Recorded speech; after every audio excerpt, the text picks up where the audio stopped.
I'm confident I would have become a missing persons case. Please do like, comment and subscribe for more juicy content. Edit: I give full permission to use my experience in any way. Please don't ask any more.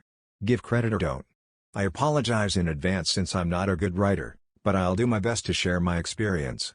To better paint the picture, here's a description of myself at the time of this incident. 3 years ago, 5 feet 5 inches, 26-year-old woman, medium-length bleach blonde hair, curvy 175 pounds, wearing black high-waisted tights, and a pink crop top.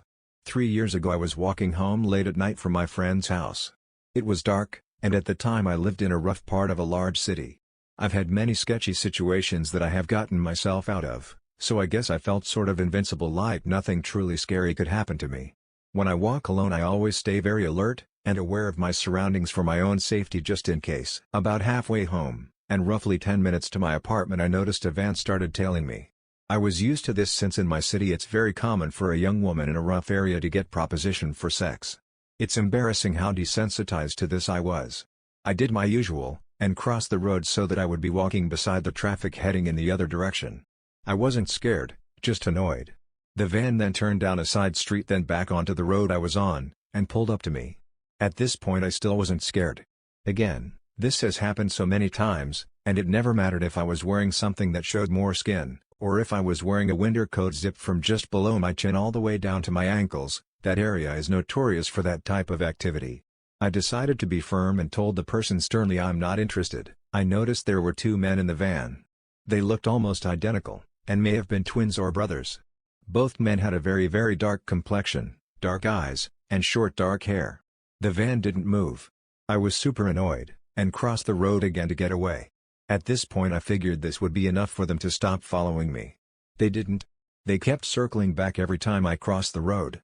I've never had to put that much effort into getting a horny pervert to leave me alone, so this is when I started feeling unsafe. They zipped by me at the speed the traffic was flowing in, and I yelled for them to fuck off. I thought it finally worked.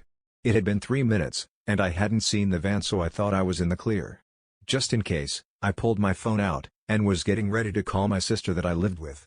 Just then, the van pulled up to me very quickly, and before I could even blink one of the men jumped out of the van, opened the back door, and approached me quickly in an aggressive manner as if he was about to scoop me up, and throw me into the vehicle. The traffic in that area is very inconsistent.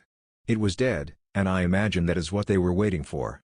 Just as the man was about to place his hands on me, I tilted my phone, and said, "You are being filmed in my live video chat." I gave my friends your license plate number, and the police have been notified. I was so scared, but I didn't let that show. I stayed as calm as I could. The man paused like he was considering if I was bluffing or telling the truth, so I tilted the phone more as if to give the fake audience a better look at him. He then jumped into the van, and they sped off. I have never been the same since that night. I'm afraid of walking alone now, even in the daytime. Stay safe out there, 2 creeps in a van. Let's not ever meet. I hope karma finds you both soon.